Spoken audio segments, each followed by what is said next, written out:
Hello students. आपने मेरे previous video में ये जो कॉम्पिटिटिव एग्ज़ाम के लिए मैं आपके पास भेज रहा हूँ एमसीक्यूज़, इसमें रीजनिंग भी भेजूंगा, न्यूमेरिकल भी भेजूंगा मैं, और कॉम्पिटेंसी बेस्ड क्वेश्चनों को भी हम सॉल्व करेंगे। डिटेल चलता रहेगा इसी तरीके से, और कोशिश करूंगा कि ये कंटिन्यू वीडियो बिल्कुल जाते जाएं। अब हम इसके थर्ड पार्ट को देख रहे हैं, इलेक्ट्रोकेमिस्ट्री के। आपको ये हेल्प कर सकता है, करेगा, कर सकता नहीं करेगा, ये इस क्यूट एग्जाम में, मीन्स सीयूईटी के एग्जाम में भी आपको हेल्प करेगा। क्योंकि प्रीवियस में मैंने 21 तक एक्सप्लेन किया, अब मैं उसके आगे एक्सप्लेन कर रहा हूँ, इसको आप समझते जाइएगा। जो भी अगर आपको प्रॉब्लम होती है तो आप इसका मेरे से डिस्क्रिप्शन बॉक्स में डिस्कस कर सकते हैं। हम आपको इसका सॉल्यूशन देने का प्रयास करेंगे। देखिए, ये 22 नंबर ऑब्जेक्टिव है, which pick up the false statement. हमें इसमें फॉल स्टेटमेंट देखना है। कह रहा है galvanic cell reactions are always redox reaction. तो ये राइट है, बिल्कुल सही है, रेडॉक्स रिएक्शन होती है सेल में। दूसरा है, in a galvanic cell made of cobalt and cadmium electrodes, cobalt electrodes act as a anode. देखिए, आप इसको एक बात ध्यान रखिए कि जो गैल्वेनिक सेल है और डेनियल सेल है, इन दोनों में मेन डिफरेंस क्या है। जो डेनियल सेल होता है उसके लिए कंडीशन होती है, ठीक है ना। डेनियल सेल में क्या कंडीशन होती है कि डेनियल सेल हमेशा कॉपर का और जिंक का बना होता है, क्लियर। किंतु गैल्वेनिक सेल में हम इनके अलावा कुछ भी ले सकते हैं, कॉपर जिंक भी ले सकते हैं, या और मेटल्स भी हम ले सकते हैं। तो ऐसी कंडीशन में क्या है कि यही वाला केवल हम गैल्वेनिक सेल में बात कर रहे हैं, तो यहाँ पर कहने का मतलब ये है कि गैल्वेनिक सेल में कोबाल्ट और कैडमियम का ही यूज किया जाता है। नहीं, ये भी यूज किया जा सकता है, पर यह जरूर नहीं है। इसमें कॉपर और जिंक का अक्सर यूज किया जाता है, गैल्वेनिक सेल में वो भी यूज किया जा सकता है, ठीक है ना। कोबाल्ट इलेक्ट्रोड एक एज ए एनोड, अब ये भी जरूरी नहीं है, वो सॉल्यूशन के ऊपर डिपेंड करेगा। तो ये वाला स्टेटमेंट इसका गलत है। आगे के स्टेटमेंट, राइट स्टेटमेंट को और देख लेते हैं। Standard potential increases with increase concentration at the electrode, बिल्कुल सही है। हम कंसंट्रेशन बढ़ाएंगे तो क्या हो जाएगा, स्टैंडर्ड इलेक्ट्रोड पोटेंशियल बढ़ता हुआ चला जाएगा। दूसरा है, calomel electrolyte is reference electrode, बिल्कुल। हाइड्रोजन, कहीं कहीं पर हाइड्रोजन इलेक्ट्रोड की जगह पर हम केलामाइन का भी यूज करते हैं स्टैंडर्ड इलेक्ट्रोड के रूप में। केलामाइन का फार्मूला क्या होता है, ये मर्क्यूरी क्लोराइड होता है, मर्क्यूरस क्लोराइड का फार्मूला होता है। तो ये केलोमाइल का बना हुआ होता है, क्लियर। इस केलोमाइल का आप याद रखिएगा इसका नाम। 23rd क्वेश्चन को देखिए।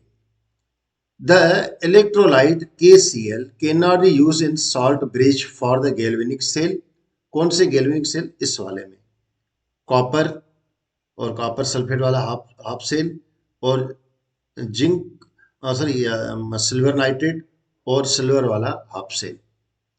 तो कह रहा है इसमें नहीं यूज किया जा सकता है। क्यों नहीं यूज किया जा सकता है, तो मैं आपको याद दिलाना चाहता हूं कि 10th क्लास में आपने एक डिस्प्लेसमेंट रिएक्शन को पढ़ के आए हो। उसमें क्या था कि एक कह रहा है कि पोटेशियम आयोडाइड के 2-4 ड्रॉप्स को सिल्वर नाइट्रेट में डाल देंगे तो क्या होगा, ऐसा आपकी एक्टिविटी एक दी गई थी।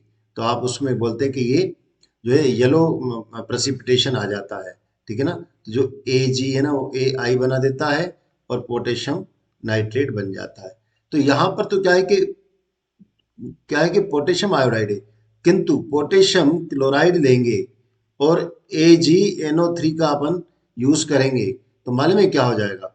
ये जो है यहाँ पे आयन के फॉर्म में रिएक्शन नहीं करेगा, साल्ट ब्रिज में क्या कर देगा, ये प्रेसिपिटेट बना देगा सिल्वर। सिल्वर आयन ने ना, साल्ट ब्रिज से होना क्या चाहिए था, होना यूं चाहिए था कि साल्ट, ये अगर जैसे सेल है, ये सेल है, एक यहाँ पर लगा हुआ इलेक्ट्रोड, एक यहाँ पर लगा हुआ है, ठीक है ना। तो क्या होता है कि जैसे आपको मैंने जिंक का बताया था, तो जिंक क्या होता है, मैं आपको याद दिलाने के लिए बता देता हूँ। जिंक आयन क्या होता है, सॉल्यूशन में जाते हैं, और कॉपर के क्या होता है, कॉपर सल्फेट में कॉपर के आयन डिपॉजिट हो जाते हैं कॉपर के इलेक्ट्रोड पर। तो जो क्या होता है कि सल्फेट का आयन होता है वो क्या करता है, वो साल्ट ब्रिज के से इधर चला जाता है, ठीक है ना। तो सिल्वर नाइट्रेट में क्या हो जाता है, सिल्वर नाइट्रेट अगर लेते हैं और KCl लेते हैं तो क्या करता है कि सिल्वर नाइट्रेट जो है ना KCl से रिएक्ट कर लेता है और बना देता है AgCl का वाइट प्रेसिपिटेट बना देता है और पोटेशियम नाइट्रेट बना देता है।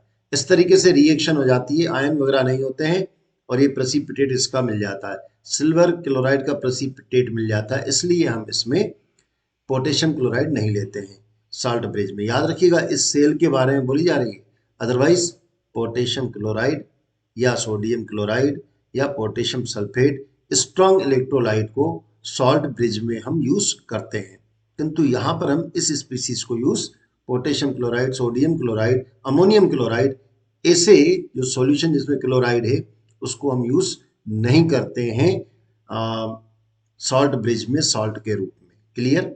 तो ये आपका हुआ। दूसरा 24 नंबर ऑब्जेक्टिव को देखेंगे। 24 ऑब्जेक्टिव में क्या कह रहा है, कह रहा है कि the electrolysis of certain liquid require in the formation of hydrogen gas at the cathode and chlorine gas at the anode. The liquid is, अब देखो क्या होता है कि कह रहा है कि ऐसा लिक्विड दिया गया है आपको सेल में, कोई सेल है और उसमें आपको क्या होता है सॉल्यूशन डालना है। अब इसमें जो आपने इलेक्ट्रोड यूज कर रहे हैं, ठीक है ना, इलेक्ट्रोड यूज कर रहे हैं, तो क्या होता है कि इन इलेक्ट्रोड में एक पर क्या आना चाहिए, हाइड्रोजन गैस लिबरेट होनी चाहिए। कहां पर हाइड्रोजन गैस, कैथोड पर। याद रखिए कैथोड पर। क्यों, क्योंकि फिर से मैं आपको याद दिला देता हूं, क्या जिंक एग्जाम्पल, क्योंकि मैंने जिंक को करवाया तो वो आपको ज्यादा याद रहेगा।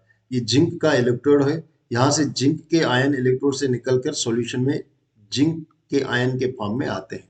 क्लियर। और इलेक्ट्रॉन क्या होता है, इलेक्ट्रॉन को कहां पर छोड़ देते हैं, अपने इस इलेक्ट्रोड पर इलेक्ट्रॉन छोड़ देते हैं। तो इलेक्ट्रॉन जो है ना ये मूव करते हैं, यहाँ से इस साइड जाते हैं और इस साइड ये इलेक्ट्रॉन आते हैं। अब यहाँ पर ये सपोज कॉपर है तो ये क्या होता है, ये होता है कैथोड, ठीक है ना। और यहाँ पर इलेक्ट्रॉन आए तो कॉपर, जैसे कॉपर का आयन है वो कहाँ चला जाता है, वो डिपॉजिट हो जाता है कॉपर के ऊपर। क्यों, क्योंकि उसको दो इलेक्ट्रॉन यहाँ मिल जाते हैं। वैसे ही हाइड्रोजन के ऊपर भी क्या होता है, चार्ज होता है, प्लस चार्ज, तो वो कहाँ चला जाता है, कैथोड पे चला जाता है, मतलब यहाँ इस साइड चला जाता है और हाइड्रोजन गैस बना देता है। ऐसे ही ये नेगेटिव होता है, एनोड जो है ना नेगेटिव होता है यहाँ पर, एनोड। तो यहाँ पर क्या होता है कि क्लोरीन यहाँ पर आ जाती है और क्लोराइड बना के निकल जाती है।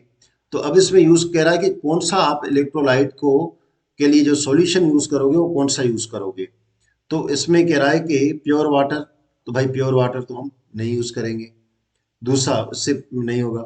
और H2SO4, तो H2SO4 भी नहीं करेंगे क्योंकि H2SO4 से हमें क्लोरीन गैस थोड़ी मिलेगी। किंतु सोडियम क्लोराइड, तो सोडियम क्लोराइड अकेला दिया होता तो हम बोलते ना।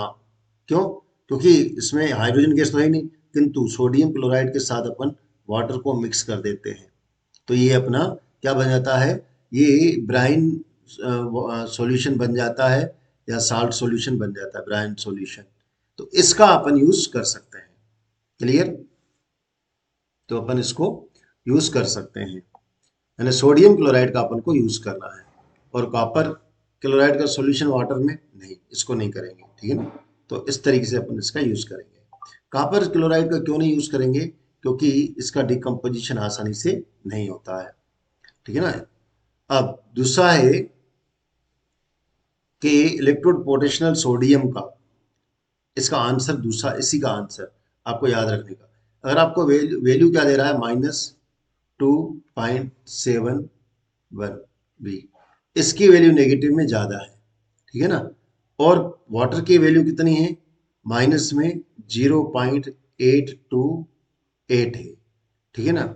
सो H2O विल बी रिड्यूस। अब इन दोनों में कौन सा रिड्यूस होगा, तो देखो अपन जो सीरीज बनाई थी electro reduction series, activity series, 10th में भी पढ़ के आए। मैं शॉर्ट में फिर से याद दिला देता हूँ 10th में क्या पढ़ के आए थे। शॉर्ट में इसको लिख देता हूँ, ली इस लंबी करके लिख देता हूँ ना ऐसा, ली के ना का मल फे सन पब हाइड्रोजन और सी यू एच जी ए जी और ए यू, इसको अपन इलेक्ट्रोकेमिकल सीरीज कहते हैं। अब इसमें जिसकी वैल्यू ऊपर होती है ये ज्यादा होती है, जिसकी इसकी 2.87 के आसपास होती है, किसकी, लिथियम की। तो क्या है कि इनकी नेगेटिव में वैल्यू ज्यादा है, तो ये क्या करते हैं, ये रिड्यूसिंग एजेंट है। ऊपर वाले रिड्यूसिंग हाईली स्ट्रॉन्ग भी बोल सकते हैं, रिड्यूसिंग एजेंट है, हर एक रिड्यूसिंग एजेंट है, किंतु ये अपने से ऊपर वाला इसका ज्यादा, जैसे पोटेशियम से लिथियम, लिथियम से पोटेशियम से भी ज्यादा लिथियम रिड्यूसिंग एजेंट है। क्लियर, ये रिड्यूसिंग एजेंट है, मतलब इसका क्या हो रहा था, ये इलेक्ट्रॉन दे देगा और इलेक्ट्रॉन दे देगा और खुद पॉजिटिव में कन्वर्ट हो जाएगा। तो इसका क्या हो रहा है, इसका होता है ऑक्सीडेशन एक प्रकार से, और जो इसका ऑक्सीडेशन होता है वो रिड्यूसिंग एजेंट होते हैं। क्लियर, तो वाटर के कंपेरिजन में अपन देखें लिथियम, तो लिथियम का क्या होता था, लिथियम का ऑक्सीडेशन होगा या सोडियम का ऑक्सीडेशन होगा, और वाटर का क्योंकि वो भी माइनस है तो इसके कंपैरिजन में इसका रिडक्शन होगा, इसका वाटर का, तो वाटर का रिडक्शन ज्यादा होगा। वाटर का रिडक्शन ज्यादा होने के कारण इसमें हाइड्रोजन गैस रिड्यूस हो जाती है कैथोड पर। ठीक है ना, इस सेंस में भी अपन इसको समझ लिया। अब दूसरा 25th है, के सी ए और लिथियम मेटल में be arrange in the decreasing order of their standard electrode potential. अब डिक्रीजिंग ऑर्डर में देखो आप, मैंने बताया ये सबसे ज्यादा इसका इलेक्ट्रोड पोटेंशियल होता है, फिर इसका उससे कम, फिर उससे कम, ऐसे नीचे से ऊपर से नीचे जाएंगे तो कम होता हुआ चला जाएगा। क्लियर, तो यहाँ पर अपन देखो लिथियम पहले, तो मैंने यहाँ लिथियम लिखा, उसके बाद पोटेशियम है तो मैंने पोटेशियम को लिख दिया, उसके बाद सोडियम, क्योंकि इसमें सोडियम दिया नहीं, कैल्शियम दिया तो मैंने कैल्शियम लिख दिया। तो इसको शॉर्ट में आप याद रख सकते हो। मैंने शॉर्ट फार्मूला कैसे बनाया, ली के ना का, कैल्शियम के लिए का, मल एम जी ए एल, ना का मल जी जी, फेसन पब, फिर हाइड्रोजन, हाइड्रोजन के लिए इलेक्ट्रोड पोटेंशियल की वैल्यू 0 होती है, फिर सी यू, ठीक है ना, कैसे करेंगे अपन, सी यू, उसके बाद एच जी ए जी, ठीक है ना, एच जी ए जी, और लास्ट में ए यू यानी कि गोल्ड। तो इस तरीके से अपन उनको अरेंज करेंगे, ये अपन को ध्यान देना है। नेक्स्ट क्वेश्चन है standard oxidation potential for the half reaction are given. Oxidation potential इन दोनों रिएक्शन का दिया है, तो कह रहा EM of the cell, cell, इस सेल का ईएम क्या होना चाहिए। तो देखो सबसे पहले अपन को ध्यान रखना है कि यहाँ पर क्या हो रहा है और यहाँ पर क्या हो रहा है, ठीक है ना, तो उस हिसाब से अपन इसको अरेंज करेंगे। तो सबसे पहले तो अपन देखते हैं कि एल्युमिनियम दिया, तो एल्युमिनियम, तो एल्युमिनियम पर एक्चुअली क्या हो रहा है, Al+3, और ये एक मिनट, ऐसा नहीं है, एल्युमिनियम पर एक्चुअली क्या हो रहा है कि एल्युमिनियम है, ठीक है ना, और ये एल्युमिनियम अपने इलेक्ट्रॉनों को दे रहा है, और ये इलेक्ट्रॉन, 3 इलेक्ट्रॉन इसने यहाँ निकाल दिए, तो ये इलेक्ट्रॉन दे रहा है, इलेक्ट्रॉन दे रहा है, और इसमें जो एनर्जी जो रिलीज हो रही है, यहाँ लिख देता हूँ, ठीक है ना, यहाँ इक्वल करके लिख देता हूँ, वो हो रही है 1 इलेक्ट्रिसिटी लग रही है, इतनी हो रही है, ठीक है ना।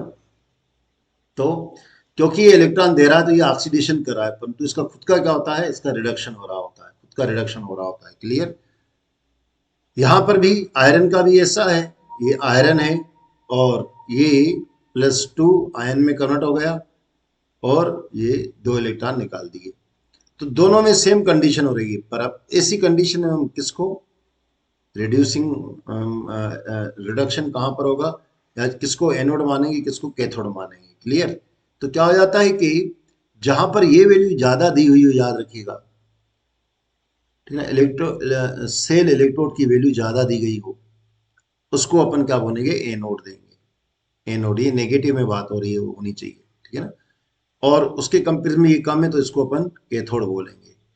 कैथोड। क्लियर। तो अब दूसरी तरीके से यूं भी याद रखिए, जहां इलेक्ट्रॉन ज्यादा दिए जा रहे हैं, डोनेट किए जा रहे हैं, दैट इज मीन्स इलेक्ट्रॉन ज्यादा देने वाला। इसके कंपेरिजन, इन दोनों के कंपेरिजन, भाई देखो एक है लखपति, दूसरा है करोड़पति। तो हम आपको कहेंगे भैया कि करोड़ दोनों में से धनवान कौन है, तो आप बोलोगे ना यार वो करोड़पति वाला है, और लखपति वाले को थोड़ी बोलोगे उसके कंपैरिजन में।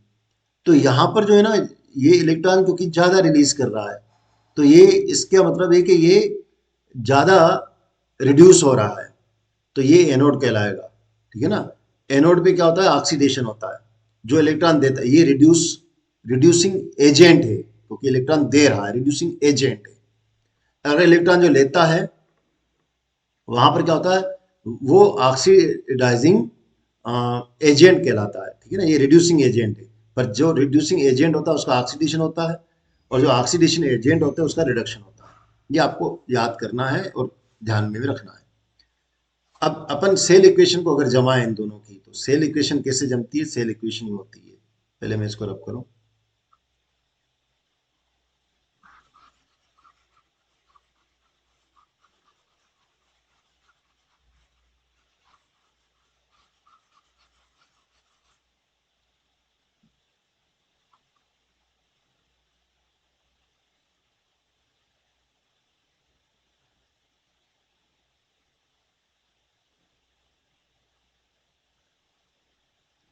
तो सेल इक्वेशन कैसे होती है उसको अपन देखते हैं। तो देखो कैसे होते हैं सेल, अपन ये, और पहले अपन क्या बताते हैं, यहां पर कैथोड, कैथोड को लिखते हैं, और यहां पर क्या लिखते हैं, एनोड, एनोड। तो सेल का अपन को स्टैंडर्ड इलेक्ट्रोड कितना होगा वो देखेंगे। कैथोड यहाँ पर कौन सा रहेगा, जहां पर ऑक्सीडेशन हो रहा है, यानी कि आयरन वाला। इसकी वैल्यू क्या हो जाएगी, माइनस में रखी जाती है, ये वैल्यू है ना। तो -0.41, फिर माइनस, क्योंकि ये माइनस का साइन है, फिर अंदर में माइनस में इसकी वैल्यू रख रहा हूँ 1.66। ठीक है ना, वोल्ट। तो ये क्या हो जाएगा, सेल इजिकल्स टू -0.41, और ये माइनस माइनस प्लस 1.66। जब आप माइनस करोगे ना तो इसकी वैल्यू आएगी 1.25 वोल्ट। तो इसके लिए आंसर इसका ये वाला रहेगा। क्लियर। हम तो बस इस तरीके की वैल्यू देखा करें और ये सेल रिएक्शन लगा दिया करें, तो इतना ज़्यादा आपको जरूरत ही नहीं पड़ेगी। ठीक है ना, शॉर्ट में करते हुए चलना होता है अपन को। अब देखो इस क्वेश्चन को थोड़ा ध्यान से सुनिए। कह रहा है कि 4 इलेक्ट्रॉन, क्या कह रहा है कि ये 4 इलेक्ट्रॉन हैं वो ट्रांसफर हो रहे हैं, कहाँ पर, एनोड के पास जा रहे हैं, एनोड पे जा रहे हैं। ठीक है ना, सॉरी, एनोड से जा रहे हैं, कहाँ जा रहे हैं, कैथोड, कैथोड की ओर जा रहे हैं। ठीक है ना। तो अब एनोड से इलेक्ट्रॉन जा रहे हैं, तो एनोड का क्या हो रहा है, ऑक्सीडेशन हो रहा है, ऑक्सीडेशन हो रहा है। और ये एनोड क्या है, रिड्यूसिंग एजेंट है। और क्योंकि ये इलेक्ट्रॉन ले रहा है, 4 इलेक्ट्रॉन इसके पास पहुंच रहे हैं, ठीक है ना। तो 4 इलेक्ट्रॉन इसके यहाँ पहुंच रहे हैं, तो इसका क्या हो रहा है, इसका हो रहा है रिडक्शन। जो इलेक्ट्रॉन लेता है ना उसका होता है रिडक्शन, ये रिडक्शन हो रहा है। क्लियर। अब कह रहा है कि 4 इलेक्ट्रॉन जा रहे हैं कहाँ पर, कैथोड पर, एनोड से। कब, जब हाइड्रोलाइसिस किया गया पानी का। तो कह रहा है कि the volume of two gases, जो गैस बनेंगी उनका वॉल्यूम एस टी पी पर कितना होगा। इस क्वेश्चन का मीनिंग है, ठीक है ना। मैं फिर से इस क्वेश्चन को रिपीट करके बता देता हूं। इस क्वेश्चन को कह रहा है कि भाई 4 इलेक्ट्रॉन जो है ना वो पहुंच गए कहां पर, कैथोड पर। कहां से आए थे, एनोड से। तब क्या हुआ था, तब गैस बनी थी। गैस कौन सी बनेगी, नेचुरली ये वाटर का हाइड्रोलाइसिस होता है, तो ऑक्सीजन गैस बनेगी, और हाइड्रोजन गैस बनेगी। कह रहा है इन गैस का total approximately volume S T P पर कितना होना चाहिए, ये इस क्वेश्चन में। अब देखो मैंने आपको बताया था, फिर से रिपीट कर देता हूं, आपको ध्यान रहेगा। ये वाटर का मॉलिक्यूल है। जब एक वाटर का मॉलिक्यूल का हाइड्रोलाइसिस होता है, तो पहले भी अपने एक्सप्लेन कर चुके हैं, फिर से कर रहा हूं। ऐसे 2 हाइड्रोजन बनते हैं, और ये जो ऑक्सीजन है, ये ऑक्सीजन क्या हो जाती है, ऐसी ऑक्सीजन कभी नहीं होती है। तो मैं इसको यूं कर देता हूं, 1/2 O कर देता हूं, इस 1/2 कर देता हूं ना। तो इस तरीके की ये जो ऑक्सीजन है आपकी निकलती है। अब क्या हुआ कि बात हो रही है कि हाइड्रोजन गैस की, मतलब H2 की और O2 की। तो ये हाफ ऑक्सीजन अपन ने भले बता दिया, किंतु ऐसी थोड़ी होती है, कभी फ्रैक्शन में मॉलिक्यूल नहीं होता है। तो भैया ये रिएक्शन कैसे हुई होगी, कुछ यूं हुई होगी, देखो मैं बना रहा हूं। ये 2H2O लिया जाएगा, तब क्या होगा, तब हाइड्रोजन बनेंगे। कितने हाइड्रोजन आएंगे, 4H प्लस आएंगे, क्योंकि ये 4 है, और ऑक्सीजन O2 के रूप में बाहर आएगी। ठीक है ना। और जो ये इसने जो इलेक्ट्रॉन है 4, तो इन्होंने 4 इलेक्ट्रॉन दिए होंगे, तब ऐसा हुआ होगा। यहाँ पर 4E, ठीक है ना, तब तो ये पॉजिटिव में आया होगा 4 इलेक्ट्रॉन।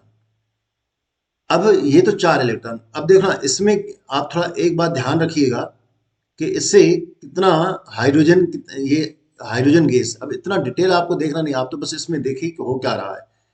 अगर हम इसको देखें तो इसमें हाइड्रोजन कितने, 4 4 हाइड्रोजन, मतलब 2H2, मतलब 2 मोल, 2 मोल क्या बना, हाइड्रोजन, हाइड्रोजन 2 मोल हाइड्रोजन बना, आपको बस इतना ध्यान रखना है। और ऑक्सीजन कितनी बनेगी, ऑक्सीजन बनेगी, कितनी बनी, 1 मोल। कब, जब जैसे ये 4 इलेक्ट्रॉन है, देखो 4 इलेक्ट्रॉन है यहाँ पर, ये 4 इलेक्ट्रॉन के ट्रांसफर होने पर, इन 4 इलेक्ट्रॉन के ट्रांसफर होने पर, जब 4 इलेक्ट्रॉन कह रहे हैं तो मतलब 2 वाटर के मॉलिक्यूल्स लिए जाएंगे, याद रखिएगा। एक और अच्छी तरीके से माइंड में रख लीजिए, बार बार पढ़ने की जरूरत नहीं है, क्योंकि कॉम्पिटेटिव एग्जाम में थोड़ी बार बार माइंड लगाओगे, आपको बस इतना याद रखिए कि 1 मोल हाइड्रोजन, सॉरी 1 मोल वाटर के इलेक्ट्रोलाइसिस होने पर 2 इलेक्ट्रॉन बनते हैं। इस चीज को याद रखिएगा, इस चीज को याद रखिएगा। आगे मैंने शायद कर चुका हूं इसको एक्सप्लेन, पर फिर भी अभी भी मैंने आपको यहाँ पर बता दिया। एक बार चाहो तो मैं इसको, जैसे यहाँ बताया है, तो यहाँ हाफ, ये कितने हैं, 2, तो इलेक्ट्रॉन कितने यहाँ पर प्रोड्यूस हो रहे हैं, 2। कब, जब एक वाटर का मॉलिक्यूल्स लिया गया है। तो आपको याद क्या रखना है, फिर कह रहा हूं आपको याद रखना है, 1 मोल H2O का जब इलेक्ट्रोलाइसिस होगा तब 2 इलेक्ट्रॉन बनते हैं। अब यहां पर कह रहा है 4 इलेक्ट्रॉन, 4 मोर इलेक्ट्रॉन कह रहा है क्वेश्चन में। तो कब 4 मोर इलेक्ट्रॉन आए होंगे, जब वाटर के मॉलिक्यूल्स 2 लिए गए होंगे, यानी कि 2 मोल वाटर लिए हो गए होंगे। जब 2 मोल वाटर का अगर अपन इलेक्ट्रोलाइसिस करेंगे तो अपन को हाइड्रोजन का कितना मोल मिलेगा, तो अपन को हाइड्रोजन 2 मोल मिलेंगे, जैसे यहाँ पर अपन ने देखा है। और ऑक्सीजन कितना मोल मिलेगा, 1 मोल मिलेगा। ठीक है ना। तो हाइड्रोजन का 1 मोल और 2 मोल, और ऑक्सीजन का 1 मोल, यहां पर लिख देता हूं 2 मोल कौन सा है, हाइड्रोजन, प्लस 1 मोल क्या है, ऑक्सीजन। तो टोटल कितना मोल हो गया, तो टोटल मोल हो जाएगा आपका 3 मोल। 3 मोल्स क्या बन रही है, गैस बन रही है, गैस बन रही है। कौन कौन सी गैसेस, कौन कौन सी, हाइड्रोजन और ऑक्सीजन। तो एनटीपीसी पर, एसटीपी पर इसका वॉल्यूम क्या होगा, तो याद रखिएगा कि 1 मोल, कोई भी गैस क्यों ना हो, गैस 8 एस टी पी पर इसका वॉल्यूम कितना होता है, वॉल्यूम होता है 22.4 लीटर। 1 मोल पर चाहे कोई भी गैस कौन हो, यहां पर कितने 3 मोल बन रहे हैं, तो 1 मोल पे कितना है 2.4, और यहां पर कितना है 3 मोल बन रहे हैं, तो 3 क्या आ जाएगा, 3 का 4 में मल्टीप्लाई करेंगे, 12 12 का 1, 12 12 का 2, रिमेनिंग 1। फिर 3 का 2 में करेंगे 6 6 और 1, पॉइंट लगा दिया 7। फिर 3 का 2 में करेंगे तो 6, तो 67.2 लीटर वॉल्यूम आएगा। तो इसका आंसर क्या हो जाएगा, 67.2 इसका आंसर हो जाएगा। क्लियर। अब ये हुआ आपका न्यूमेरिकल। इसके बाद आगे का देखें, किराए के इलेक्ट्रोलाइसिस, ये देखो electrolysis solution of dilute H2SO4 between platinum electrode, the gas evolved at the anode is। अब देखो जब अगर हम बात करते हैं कि गैस कौन सी निकलेगी, तो हो सकता है आप सल्फर डाइऑक्साइड करके आते, हो सकता है आप सल्फर ट्राइऑक्साइड करके आते, हो सकता है आप हाइड्रोजन गैस कर देते। आप कहते कि अच्छा ऐसा है, हाइड्रोजन सल्फेट है, क्लियर, हाइड्रोजन सल्फ्यूरिक एसिड है, तो ये तो हमें आता है। ऐसा हुआ होगा 2H प्लस और SO4 माइनस। आप प्रोबेबिलिटी जो है, आंसर आप में हाइड्रोजन गैस ही लिख के आ जाते, ठीक है ना। परंतु इस पे बात क्या की जा रही है उसको ध्यान से सुनो। किराए के एनोड पर, और मैंने आपको बताया कि सेल में एनोड क्या होता है, एनोड कैसा होता है बच्चों, एनोड मैंने आपको बताया नेगेटिव चार्ज का भले होता है, परंतु ये इलेक्ट्रॉन क्या करता है, इलेक्ट्रॉन देता जो छोड़ता है, तो ये इलेक्ट्रॉन कहाँ जाते हैं, इलेक्ट्रॉन जाते हैं कैथोड के पास, कैथोड के पास इलेक्ट्रॉन जाते हैं। और इलेक्ट्रॉन देने का काम कैथोड कर रहा होता है, कैथोड रॉड पे नेगेटिव चार्ज बढ़ जाता है, यानी इलेक्ट्रॉन यहाँ पर होते हैं कैथोड पे, तो हमेशा पॉजिटिव स्पीसीज कैथोड पे जाके डिपॉजिट होती है, ये ध्यान रखिएगा आप, ठीक है ना। पॉजिटिव स्पीसीज कैथोड पे जाके डिपॉजिट होती है। तो हाइड्रोजन को कहाँ पर जाना पड़ता, हाइड्रोजन को यहाँ पर जाना पड़ता, कहाँ पर, कैथोड पे जाना पड़ता, और वहां पर ये हाइड्रोजन गैस बना के निकल जाता। फिर से मैं बता रहा हूँ, आपको रिवाइज करवा रहा हूँ।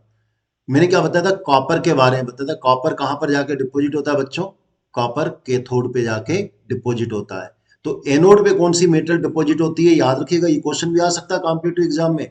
एनोड पे कौन सी मेटल डिपॉजिट होती है, तो भैया डिपॉजिट नहीं होती है। एनोड तो बेचारा गलता जाता है, जैसे जिंक के आयन गल गल के जिंक के सॉल्यूशन में आते जाते हैं।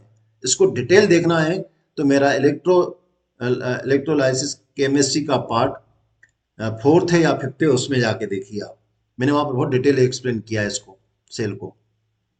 तो टॉपिक कौन सा है उसमें वो भी मैं बता देता हूँ। इसमें मैंने आपको Nernst equation find out the equilibrium constant, वहां पर मैंने एक्सप्लेन किया है, ठीक है ना।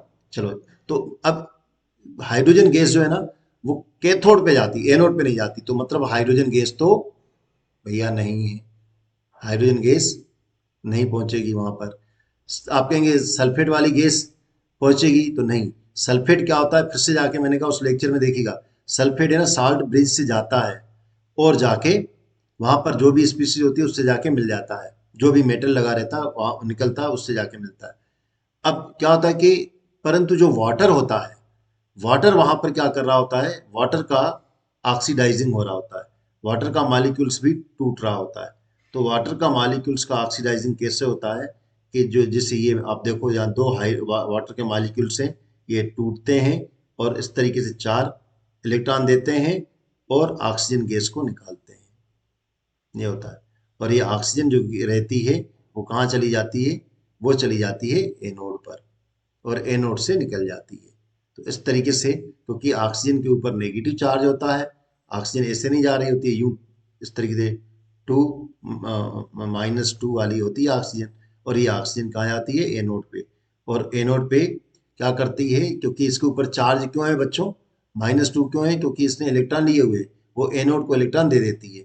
इलेक्ट्रॉन से एनोड से इलेक्ट्रॉन वापस कैथोड की ओर पहुंच जाते हैं, इस तरीके से ऑक्सीजन गैस बन के एनोड पे निकल जाती है। इसको अपन को ध्यान देना है। दूसरा है, नेक्स्ट क्वेश्चन है, हाइड्रोजन का प्लस हाइड्रोजन आयन, ठीक है ना, और उसमें 2 इलेक्ट्रॉन लिए गए तो H2 गैस बन गई। Electrode potential for the above reaction, इस रिएक्शन का जो इलेक्ट्रोड पोटेंशियल क्या होगा जब इसकी पीएच वैल्यू क्या है, पीएच वैल्यू इसकी 7 है। तो देखिए क्या होता है कि हाइड्रोजन के बारे में जब बात होती है तो हाइड्रोजन का इलेक्ट्रोड जिसको अपन ने शी के रूप में पढ़ा था, है ना, इसमें सारी कंडीशन कैसी होती हैं, स्टैंडर्ड कंडीशन होती हैं, मतलब इसमें 1 लिया जाता है, हर चीज 1 के रूप में ली जाती है, यूनिटी में होती है। तो ऐसी कंडीशन में जो इसका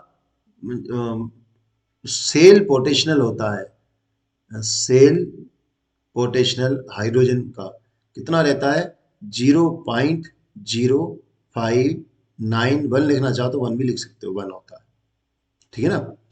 अब पूरी इक्वेशन करके बता दूं आपको, पूरी इक्वेशन यूं होती है, जैसे ये cell is equals to standard hydrogen के लिए मैंने सीधी में तो यही लिख देता हूँ, सेल ही लिख देता हूँ, सेल, ठीक है ना।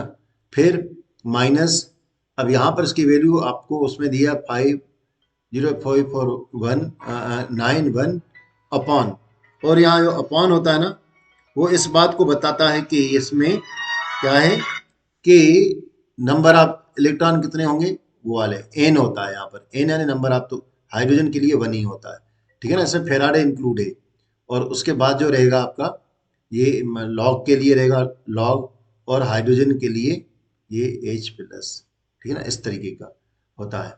तो अब इसकी जो वैल्यू निकालोगे उतनी वापस वैल्यू क्या आ जाएगी, 0.0591 आएगी, ठीक है ना, निकालेंगे तो।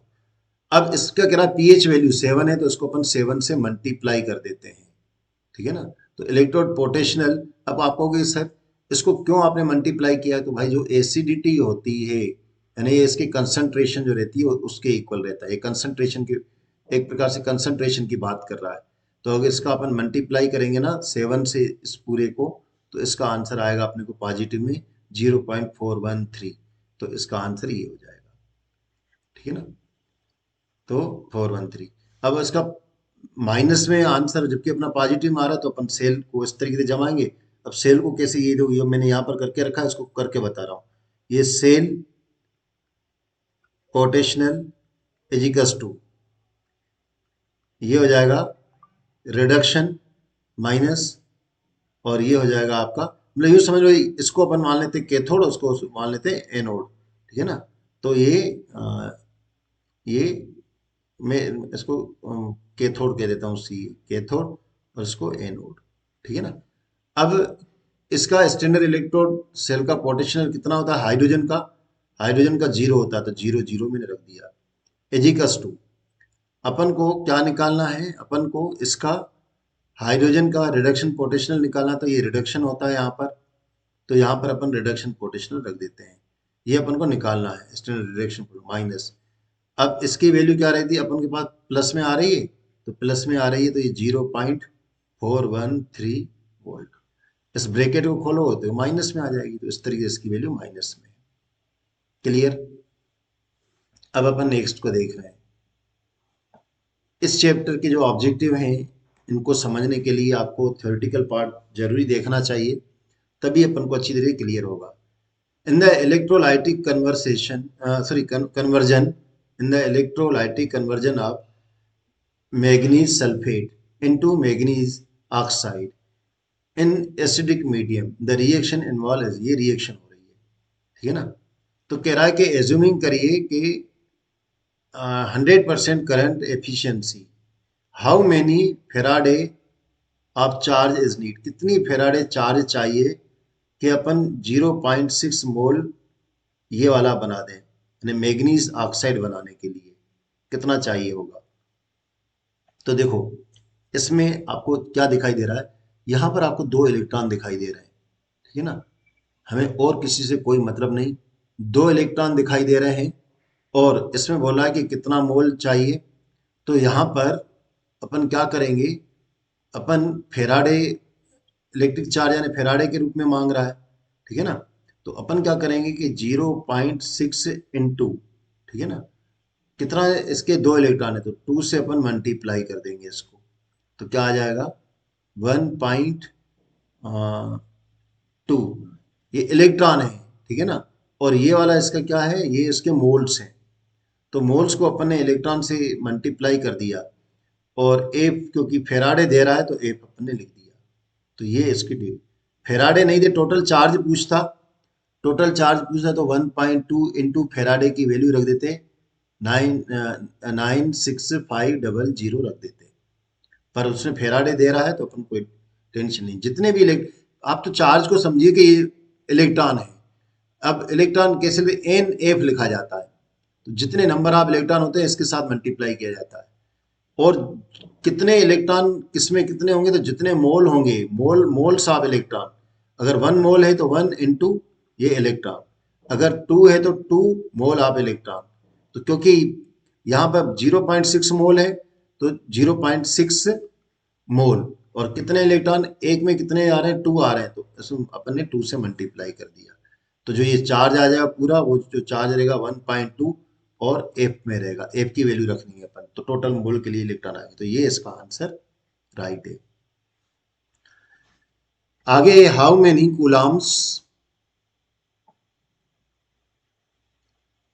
How many coulombs of charge will be required to following reduction reaction. देखो वापस में कह रहा हूं, ये 1 मोल कह रहा है, 1 मोल Al3+ है, और इसको कन्वर्ट होना है किसमें, तो इसको 3 इलेक्ट्रॉन चाहिए, तब जाके वो Al में आ जाएगा। अब 3 इलेक्ट्रॉन चाहिए तो कितना कह रहे हैं, कितना चार्ज की नीड पड़ेगी। अब ये ऑब्जेक्टिव टाइप के नहीं है, ये सीधा न्यूमेरिकल है, मैं उसको सॉल्व कर रहा हूँ। तो भैया ये 3 है तो 3 इंटू कितना, कितना चार्ज पूछ रहे हो, तो एक ये एफ, ठीक है ना। ये 1 एफ फेराडे क्या होता है भैया, याद रखिएगा बेटा, फेराडे 1 मोल इलेक्ट्रॉन का चार्ज होता है। 1 मोल इलेक्ट्रॉन का चार्ज कितना होता है, 96500, ठीक है ना, कूलाम होता है ये 1 मोल इलेक्ट्रॉन। तो 3 मोल है तो क्या करेंगे अपन, 3 से मल्टीप्लाई कर देंगे, तो ये हो जाएगा, यहीं कर देता हूं मैं, 3 से मल्टीप्लाई कर देता हूं, तो कितना आ जाएगा, 0 0, और ये 15, फिर ये हो जाएगा 18, और एक 19, फिर 19 रिमाइंडर 1, 27 28 कूलाम इसके लिए आंसर रहेगा, किसके, फर्स्ट के लिए। तो यहाँ पर देखो मैंने किया होगा ये 3, हाँ यहाँ, ये इसका आंसर मैंने यहाँ पर कर दिया। अब सेकंड के लिए, तो सेकंड के लिए माइंड नहीं चलाना, 2 इलेक्ट्रॉन चाहिए। देखो क्या क्या होगा, ये कॉपर है और इसको किस में कन्वर्ट होना है, कॉपर का कॉपर एक्वेशियस सॉल्यूशन में इसको सॉलिड में आना है, तो ये इसको 2 इलेक्ट्रॉन चाहिए, तब जाके ये Cu बनेगा। तो अपन क्या करेंगे, 2 इलेक्ट्रॉन से मल्टीप्लाई कर देंगे फेराडे को, 2 इंटू 96500 से मल्टीप्लाई कर दीजिए, तो क्या हो जाएगा, 2 से मल्टीप्लाई करेंगे 0 0, 2 से किया 10, 10 का 0 आ जाएगा, रिमाइंडर 1, तो 6 का 2 में करेंगे 12, 12 और 1 13, रिमाइंडर 1, फिर 2 का 9 में कितना हो जाएगा, 18, 18 और 1 19, तो 19 और 3000 है ना। तो यहाँ पर देखो इसका आंसर, इसका ये देखो कूला, ये इसका इतना चार्ज रहेगा। अब दूसरा है कि 1 मोल ऑफ Mn, अब इसको थोड़ा समझिए, कह रहा 1Mn4 - 2Mn2+ में कन्वर्ट हो रहा है, उसके लिए कितना चार्ज चाहिए। तो देखो इसको मैं आपको करवा रहा हूं, ध्यान से सुनिएगा। ये पहले तो मुझे यहाँ पर Mn की ऑक्सीडेशन कितनी है जो उसको इतने में कन्वर्ट होना है, तो अपन पहले इसकी ऑक्सीडेशन निकालना है, किसकी, MnO4- की, ठीक है ना। इसकी ऑक्सीडेशन निकालनी है तो मैं इसको क्या करता हूँ, X मान लेता हूँ, और प्लस, ऐसे ही निकालते हैं ऑक्सीडेशन। ये कितने ऑक्सीजन के 4 हैं, और एक ऑक्सीजन के ऊपर वैलेंसी -2 होती है, इजिकल्स टू -1, ये -1 यहाँ पर माइनस का चार्ज है, मतलब -1 है, तो x -8 इजिकल्स टू -1, तो x इजिकल्स टू -1, और ये माइनस का 8 उस साइड जाएगा तो प्लस का 8 हो जाएगा, तो x इजिकल्स टू क्या हो जाएगा, 7। मतलब कि यहां पर मैग्नीज की ऑक्सीडेशन नंबर कितना है, मैग्नीज का ऑक्सीडेशन नंबर 7 है। तो मैं इसको यूं कर देता हूं, Mn+7+ है, ठीक है ना। अब इसको हमको क्या है, Mn2 में कन्वर्ट करना है, तो भैया इसको प्लस कब चार्ज आए होंगे, जब इसने 7 इलेक्ट्रॉन दिए होंगे, तो हमें हमें तो 2 चाहिए, तो हम क्या करेंगे, 5 इलेक्ट्रॉन इसको वापस कर देंगे, ये, और ये यहाँ जाएगा, तो 5 इलेक्ट्रॉन इसमें से कट हो जाएंगे, तो क्या बन जाएगा, Mn+2 बन जाएगा। तो ये 5 इलेक्ट्रॉन चाहिए अपने को इसको Mn2 में कन्वर्ट करने के लिए। 5 इलेक्ट्रॉन मतलब हम क्या करेंगे, हम फेराडे के लिए लेंगे तो 5 इंटू एफ इजिकस टू क्या होगा, इजिकस टू, तो 5 का मल्टीप्लाई करेंगे अपन, क्या कर देता हूं, 5 इंटू 96500, ठीक है ना। तो कितना आएगा, तो ये अपन 9 से मल्टीप्लाई करेंगे, 5 से सॉरी, 0 0, 5 5 या 25, 25 का 5, रिमाइंडर कितना 2, फिर 5 का 9 में 6 में 30, 30 और 2 32 का 2, रिमाइंडर कितना 3, फिर 5 का 9 में 45, 45 और 3 48। ये कूलाम इसका आंसर रहेगा, किसका, इसके थर्ड वाले का, इसका। तो इस तरीके से अपन को इनको करना है। Clear. Calculate the required charge for the following oxidation, इसको एक और को कर देते हैं अपन।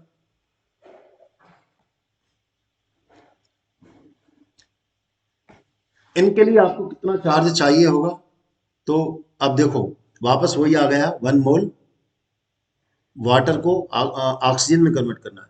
बेटा फिर से ध्यान देखो, अगर एक अपन ले रहे हैं क्या, वाटर, तो अपन का 2H प्लस बनेगा और ऑक्सीजन 1/2 O2 बनेगी, और मैं कहता हूँ ये फ्रैक्शन में नहीं होती, और ये तो O2 कह रहा है, देखो O2 में कन्वर्ट होना है वाटर के मॉलिक्यूल्स को, तो हमें बैलेंस करना पड़ेगा। मतलब हमारी इक्वेशन कैसी रहेगी, यूँ रहेगी 2H2O। अच्छा, एक पर कितना निकल रहे हैं, 2 इलेक्ट्रॉन निकल रहे हैं, तो 2 पर कितने इलेक्ट्रॉन निकलेंगे वो अपन को ध्यान देना, यहाँ हो जाएगा 4H प्लस और प्लस O2, और यहाँ पर 4 इलेक्ट्रॉन आएंगे। तो 2 के लिए कितने आएंगे इलेक्ट्रॉन, 4 इलेक्ट्रॉन आएंगे, तो यहाँ पर 4 इलेक्ट्रॉन, तो कितना चार्ज चाहिए, तो 4 इंटू 96500 से मल्टीप्लाई करोगे तो इसके लिए आपको आंसर आ जाएगा, किसके लिए, हाइड्रोजन का ऑक्सीजन में कन्वर्ट होना, ठीक है ना। कैलकुलेट द रिक्वायर्ड चार्ज, तो आपको बस, आपको तो अभी आपको रट जाना चाहिए भाई, एक वाटर के मॉलिक्यूल से आधी ऑक्सीजन बनती है, उसमें 2 इलेक्ट्रॉन बनते हैं।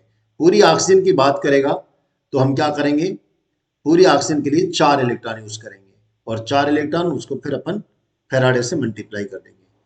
ऐसा ये 1 मोल आप Fe को कन्वर्ट करना है Fe2O3। अब यहाँ पर फिर से अपन को दिक्कत आ रही है, यहाँ पर जो Fe है इसकी ऑक्सीडेशन नंबर देखें, फिर इसकी ये देखें, तो यहाँ पर Fe का ही कन्वर्ट होना है, इसमें कन्वर्ट होना है, तो इसमें अपन को रिडक्शन देखना होता है, ऑक्सीजन को नहीं देखना होता है, याद रखिए ऑक्सीजन को नहीं देखना होता है, रिडक्शन को देखना होता है। तो अपन इसको कैसे करेंगे देख लो।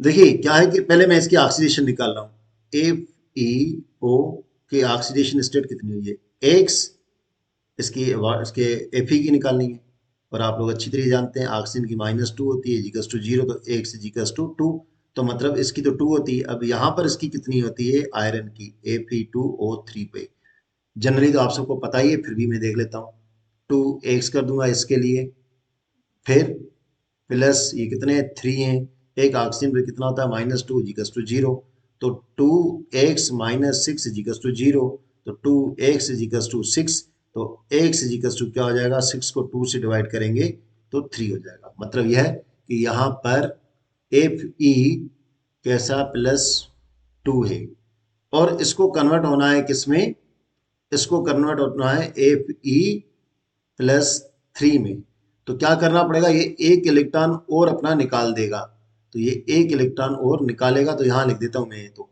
ठीक है ना, 1 इलेक्ट्रॉन यहाँ पे निकला, तब ये इस कंडीशन में आया। क्लियर, तब ये इस कंडीशन में आया, तो मतलब एक इलेक्ट्रॉन चाहिए इसके लिए, तो इसका आंसर क्या होना चाहिए, एक इलेक्ट्रॉन के लिए 1 F मतलब कि इजिकल्स टू फिर 1 फेराडे, मतलब 96500 इसका आंसर होगा, ठीक है ना। तो यह थे आपके न्यूमेरिकल।